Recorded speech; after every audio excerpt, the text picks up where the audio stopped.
All right, I'm Nathan Lustig. I'm from Jooycar.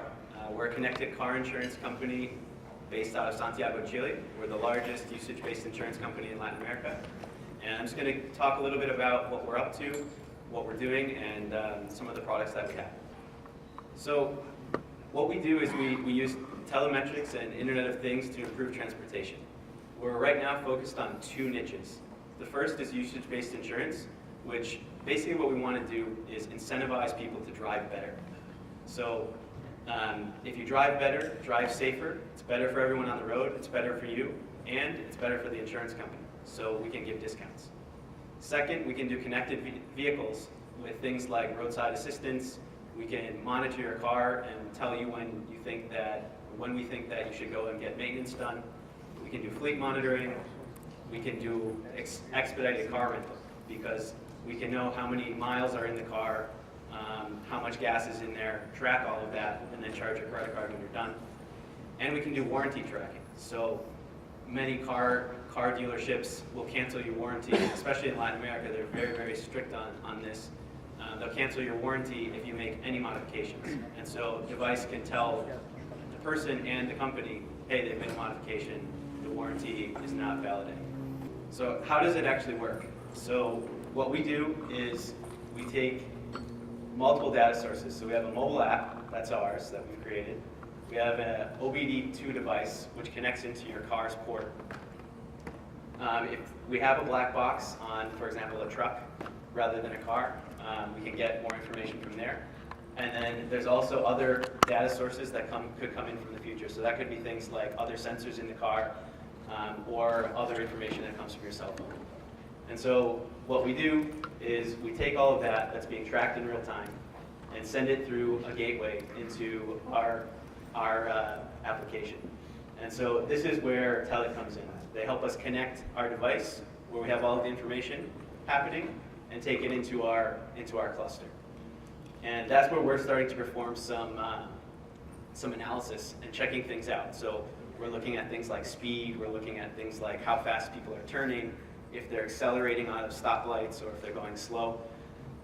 And then once we've done some processing, it comes out the other end into, if we're doing business to consumer, we can do apps. So on your phone, you can see all the things that are happening in your car. We can do B2C apps, B2B apps, that we can have a back end for an insurance company if they want to white label usage-based insurance. We can, and it tracks all the drivers and what they're doing and knows how well they're driving in real time. We can have a CRM for a top-level insurance company or any other B2B company, and they can see our own backend. We also can add additional services. So one of the most popular things that we have is we have automatic crash notification. So the computer in the car and the device that's plugged in and your phone know when you get in a crash. And so we're able to notify first responders plus the insurance company to know that something's happened. We also have roadside assistance so that if it's not a crash and the car isn't working, we can automatically send somebody to go help you. Do you have a question? Yeah, so you mentioned you have the dongle and the mobile app, right? Do you see mobile taking over the dongle space, or do you see kind of a future where you always need that type of dongle? And especially when it comes to precision in terms of pay-per-use or pay-per-mile, how do you guys see that moving forward? So we see the question was on the dongle versus the mobile app. And from what we see is that in markets where insurance is either very expensive or you need more precise data, that you're probably going to have the dongle for a long time and maybe forever in conjunction or with the app as well. But in markets where maybe insurance isn't as expensive or the insurance companies don't need it to be exactly precise, and it's more about getting scale quickly, you may end up being able to not use the device and just have the phone. But from what we're seeing, almost every insurance company that we've gone to, even in Latin America, is saying we want a device. Yeah? Can you talk a little bit about the delta between? Thank you.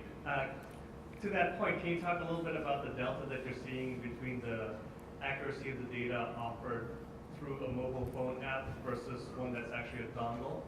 Because we have seen where, uptake through a mobile phone tends to be much stronger. It's obviously easier mechanics and the go-to-market is easier, but I'm curious how big the delta is between the accuracy and usefulness of the data. So I don't have, like, it's 25% more, or 25% better. We don't have numbers that are that solid, but we do see the biggest problems are in areas where you don't have really strong 4G or LTE. So any place that, so for example, it's not us, but other companies that we've worked with that are in mining, for example, they need a device because there's just no way that they're always going to have great cell service. And it becomes hard to, if you're tracking all of that and then giving a burst back when you have cell service again, that there are problems. So I can't give you a specific number, but we do know that it's better if you have the device. So I'm going to talk a little bit about insurance. So the solution is really simple. It works where any person can do it. It's plug and play. You have a smartphone access and it rewards drivers. Those are the big three pieces that go into it. So we start with this device here, and we work two ways. First, we can do a white label solution with an insurance company, where the insurance company puts their own brand on the dongle, puts their own brand on the back end, and then has their own traditional channels selling the product. So it's plug and play for them. They do the inspection. When they sell the insurance policy, they plug it in for them, and then they drive off, and they're starting to save money. We also have the smartphone app that tracks all of the information for the client in real time so that you get a much better user experience. So most people, when they buy car insurance today, they bought it once. They never think about it until they actually get in a crash, or, oh man, this is way too expensive, I don't like it. So there's a reason why you have to have so many TV commercials talking about how nice it is to have this insurance, because there's not much interaction that gives positive response to the user on a day-to-day basis. So having easy smartphone access so that they're seeing the insurance company's brand, they're seeing their driving score, and they're getting new value provided to them every day, that's big. And then the rewards. So anytime you can give someone, especially for us in Latin America, where generally the person-to-company relationship is not nearly as good as it is in the United States, you're going to have, anytime you're going to give a reward, people are going to have a much higher affinity to the company. So this is one of our white label solutions. So Sura is one of the largest insurance companies in Latin America. We started a company, or we started a joint venture with them called Autoplay in Chile. And what it is we take a Sura insurance policy, and we offer up to a 30% discount if people drive well. So Sura partnered to start with Cencosud, which is one of the biggest retailers in Latin America, if not the biggest. And what they do is all of the Cencosud insurance retailers that were selling Sura policies are now selling our Autoplay by Sura and Jooycar in all of their outlets. And so in the US, uptake when you offer a plan like this for traditional insurance companies is somewhere between 20 and 30%. And what we're seeing in Latin America is somewhere between 60 and 80% of people, when they buy a new insurance policy, are choosing the connected one rather than the not. Our hypothesis is that it's price, especially in Chile. Chilean car insurance is very expensive compared to the US. So if you're saying, hey, you can get a 30% discount if you drive well, people are doing it. So how are we doing it? What are the rewards? So we can measure trip length, distance covered, and how fast people are going. We can measure when someone is driving too fast. So we can connect into the maps interface that has the speed limits and say, okay, you've gone 65 miles per hour on some place where it should be 35. That's negative points. Are you driving rural, urban, or highway? Are you slamming on your brakes? Are you, going up to stoplights and accelerating and slamming on them, or are you gliding into them? Are you racing people out of intersections or at stop signs and accelerating really fast? Or are you slowing down for turns and gradually turning into them, or are you, Tokyo drifting around the corner and turning really aggressively? Same with aggressive driving. So are you going back and forth in lanes at fast speed? How efficiently are you driving so that your fuel efficiency is good? Are you idling a lot? This idling is more interesting in for trucking and for buses rather than necessarily for cars. But we're able to track it. What percentage of the time are they idling? Then, are they driving in free-flowing traffic or in congestion? And also, one, again, that we don't really check for people, for consumers, but for businesses, are they going off-route? Are they, stopping somewhere for a long time? Are they going, for example, if a company has a rule that you go here, here, and here first, are they not following the route? You have a question? Yeah. Sorry. So these data points that you're collecting here, how much of them are actually coming off of the dongle? So something like changing lanes in unit accelerometer or gyroscope or something like that. It's not so much geo-coordinate based, right? So how much are you using the cell phone versus the dongle for that? So for things like changing lanes, we have an idea of what they're doing based on what's coming from the dongle, but we can't be right until we have a cell phone in there. So the changing lanes and how aggressively they're driving is one of the next level ones that we don't get directly from the dongle, but we can make a guess of what they're doing. Yeah. Yeah. So in consumer, it could be as simple as opening the app based on which person is in the car. In the business one, I have some photos of it farther on. I can show you. So why are we doing this in insurance? The main problem that we see is that for customers, it's too expensive. They don't see any immediate benefit, and it's an intangible product. People are generally very bad at putting value on something that they're going to get in the future. So anything that you have is, if this happens, then you get a benefit. It's super hard to do. I mean, a very classic one is in estate planning. So in the United States, only about 25% of people have a will. And everybody knows that at some point they're going to need it, but only 25% have it because it's a payoff way into the future. It's very similar with insurance. People know they need it, they have to buy it legally, but they don't really see the product until something happens. On the insurance company side, things are changing. So with the internet and with the ability to do lots of different cost comparisons, the product's getting more and more commoditized. So insurance companies also have more trouble segmenting drivers. So finding exactly who's in the high risk category and who's not. So right now, many of the segmenting algorithms that an insurance company might use are only based on, for example, the type of car you drive, the age, and if you've had priors. That's about it. There's a lot more deep data that you can get into. And you can risk having a high loss ratio. So we say insurance companies have to stereotype drivers. They use actuarial models that predict past behavior and don't look at an individual's behavior. And so what we see is that all of the people that are in the high end of basically bad drivers or unlucky drivers, insurance companies are spending a lot of money on them. But all these people down here, and especially here, the people that don't drive all that much or drive extremely safely, are paying way, way more than they really should be. And so we say the future of insurance is smart. And so we're going from a static to a dynamic model. And it's shifting to online experience. It's shifting to using big data rather than actuarial models as your only piece. It's shifting to what's your user experience for insurance. If you ask somebody 15 years ago, what is user experience like for insurance, they'd probably tell you about buying, and they'd probably tell you about if you get in a crash.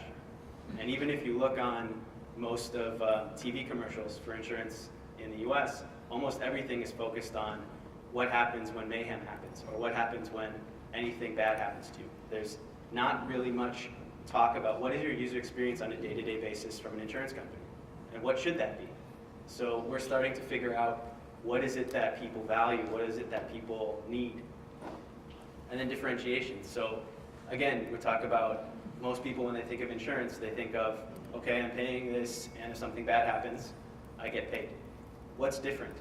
So almost everybody in insurance is, their differentiation is either on price, which is not good for the industry because it becomes a race to the bottom, or it's based on how well we respond when something happens. And instead of having more perks, which we see is the right way to do it, more information, more perks, better user experience for people, we want to move it that way. So just connecting everything up, we see that as just the first step. So I'm talking about adding new experiences, adding new things that people before wouldn't have thought that an insurance company would give, creating new revenue streams for an insurance company. So how can we add in all of our customer base that an insurance company has? How can you sell things through to them? How can you add services that make money both for the insurance company and provide a value and improve the customer experience? And we sort of see what's happening now is that cars are being turned into computers that just happen to be driven. Right now driven by people, probably in the future, either assisted or completely. But we're seeing that shift. And by putting Internet of Things devices and connecting that data, we see that transition moving forward.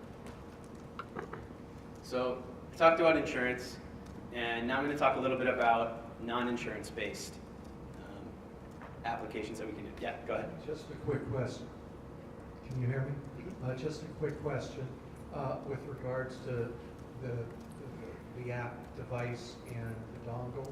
Why aren't car companies just integrating systems within the autos and then working deals out to connect that with the insurance companies? So I personally think they should be. If I was them, I'd probably be doing something like that. Our hypothesis, and I don't know if it's right, but what we think is that they don't necessarily see it as a big enough market for them to be focusing on. I think they're probably not right. I think that it is a big market.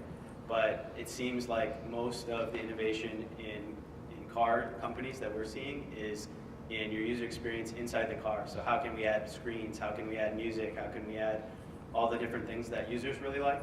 And then in what can we do to not get competed away with self-driving cars? So they all have their Manhattan project of self-driving cars. And I think that it might just be that it's going sort of under the radar. But again, if it was me, that's what I would be doing. The other piece is most of the car companies, if you look at the software that they have put out, it's not good. So having a really nice consumer app that provides a great user experience is not their core competency. So they could do it, they could go out and partner with someone, and that's kind of what we're banking on. That if you go to a car company, you can have a white label solution and say, hey, plug and play, go for it. Include either our device or buy your own devices, however you want to do it, but we've got the whole front end and the whole system to take it. All right, so the next piece, this is another one that we have in Chile and Argentina. It's with Movistar, which is part of Telefónica, a large cell phone and cable company. And so Movistar is not interested in insurance. What they want to do is they have income per client that's stagnating. So everybody's got basically a cell phone. Those cell phone plans are coming down with competition. Everybody's got their internet at home. Everyone's got their TV, and prices are going down. So their whole plan is to try to get more revenue per user. So they say, well, how can I do that? They can add in services. So what we've done with them is Auto Movistar, which is a connected car platform, which gives the user the dongle, gives them the app, and gives them free roadside assistance, or roadside assistance that's included, the crash notification, so that you can notify either first responders and or your family if something happens to you. It can tell you stuff about how well you're driving, so you can do most of the tracking that an insurance company would, but just with Movistar and with your family. And so the deal that we have is a white label solution that gives them basically the exact same thing as an insurance company would, except that it's not with discounts. So I'm going to go through, we have about 10 to 15 of the different examples of things that the app does and industries or pieces that people use. So I'm going to go through them. Like I said, if you have questions on any of them, just let me know. So this is what the insurance app starts out looking like. So this right here is your dynamic score. So this person here only has a 55, so they're not getting a discount that day. But it says, keeps them motivated. Hey, tomorrow's a new day, or you have more driving to do. You can drive better. This right here shows your average score. So this person's average score is 70. The community, so how well are you driving compared to people in your area? Worse. You're driving at a 70, today at a 55, and the community, the average is 78%. So far, because you've driven at 70, you're going to get a 20% discount. And this moves dynamically based on how well you're driving. And you can download it from Google Play or the App Store for Apple. So this is what the person's personal dashboard. So it shows their car. It shows when they started. You can click a button that says, "Where's my car?" and know exactly where it is. This is really important in areas that have more crime, or if you have kids that might have taken your car. That's an important feature. It shows your previous trips, so what time to what time on what day, how many miles, what was your average speed, or sorry, low speed and high speed. And then you can hit view more and it will show you what you've done on the map. It also has your discount, so what are you getting, the community again, and what have you done today. Yeah. So right now, this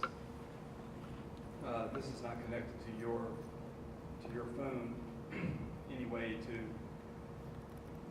be concerned with the amount of cell phone usage you use while driving, or that you're texting or anything like that. So today, no.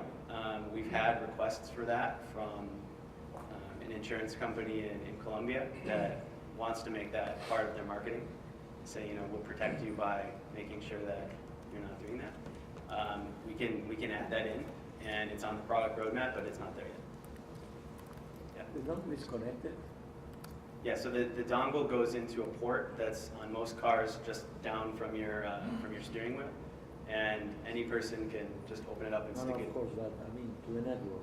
Oh yeah. So depending on the country, it could have a 2G chip in or up to a 3G chip, and it depends on the connectivity, the pricing, all of that. So that's connected. And that's part of what we use Telit for. So this is what, again, more information for the driver. So we can see their score again, their discount, what are they doing? So distance traveled, driving, more driving information. So car tracking and anti-theft. So anti-theft, if the car gets turned on, you're getting a notification on your phone if you have it turned on. So that's good for two things, for anti-theft and also if you've got kids. So if you're out of town for the weekend and you say, hey, you can't use the car, and you see the car turning on, you can call them or text them and say, hey, what's going on? Or just track the trip, see what's happening. If someone does steal your car, you have tracking happening. And most people, at least so far, when this has happened, the thieves don't know where the device is, so they're not pulling it out. And you can tell the police or follow it yourself. So another thing that we can do is the virtual mechanic. So we're getting information from the car's computer that starts to tell us, for example, the basics. So check engine lights on, up to more deeper data. Currently, we're not doing any additional big data processing on this data, but that's where we're going with this, where, especially for fleet management, if you have 100 buses on this, and we're thinking about how that will look with the public bus authority in Santiago. So there's thousands of buses that go around. So how well are they driving? Are certain drivers causing extra mechanical failures because they're accelerating all the time or slamming on the brakes? Are they skipping stops? Things like that. Are you reading all the cars, all brands, or just certain brands of cars So the regarding on the information from the computer? So the vast majority that have the port, we can read. Or the vast majority have the port and we can read it. Some of the older cars don't have it, but most of them do now. Okay, thanks. And so Virtual Mechanic also is interesting as a standalone service. We have a trial right now with one of the car dealers in Chile, and also a potential one with a rental car, so that they know what's going on with their fleet. And so as car companies, as dealerships, again, it's the same problem. They sold the car, it's great. Now how do you get them to come back and keep customer loyalty? So some people go back and do their maintenance at the car dealership, but many will just go to the discount place. And car dealerships really want to avoid that. So by having a partnership with a car dealership and saying, look, you get this when you buy your car as a perk, now you have a nice user experience for the car dealership. You have a question back there? Yeah. So how frequently do you set the data to 500? So we're in areas that we have good connectivity, it's just constant, it's just going. So another one, this comes with our deals with both Movistar and with the car insurance companies, where you have automated roadside assistance. So if you get in a crash, it automatically will send someone. Or if your car stops, you push one button inside the app, and it's automatically sending your location, your data, hey, come and get me, come help me out. And since we're able to get deals with the roadside assistance companies, it's just all for the user, like it's an extra included piece. So we can do things like estimated time of arrival, because we have the information in there. We can do prevention and promotion of safe driving. So this is really the core of it for us, is we don't like to talk about, yeah, you're just going to save money, that's great. But really it's about how can you drive better, how can you drive safer, what incentives can you put in to make sure that especially young kids are driving well, and people are not doing pretty much stupid things. I mean, many accidents happen when people are doing stuff that they probably shouldn't be doing. So how can you do it in a customer-centric way where people feel good about it, that they know how well they're driving, they know how everyone else is driving, and continue to make safety important. Same thing in trip logs. Can show you, we talked about this earlier, how far, what's the time, what happened on the map. We can integrate traffic alerts, so pull in the data that says, hey, there's detour coming, you should take a detour because it's going slow up here. You can do geofenced alerts, so you can do this for advertising if you want to. You can also do it for, if you know there's going to be, for say 2 years, there's going to be a huge construction project. You could put a geofence that always alerts them, hey, there's a problem coming on. Also, you can set up so that there's real-time alerts. So if you've got some sort of mechanical failure, if you've got an engine alert or a speed alert, you can set that up. You can also have a location-based alert, which is the same as one of these geofence ones. Or if you want, you can say, hey, your Toyota has moved outside of this area. That could mean that somebody's taken it, or your kid has told you that they're going to their friend's house. Well, if they're outside of that area, you might want to check what's going on. And I've talked about the crash detection and the automatic 911. That's on the customer side, but the crash detection is really important for the usage-based insurance, because you can notify the insurance company immediately and in almost real time that something's happened. Same with fleet management as well. If something's happening, you know. And that's what I have for you so far. If you have any questions, please let me know. I think they said we have just a couple minutes more.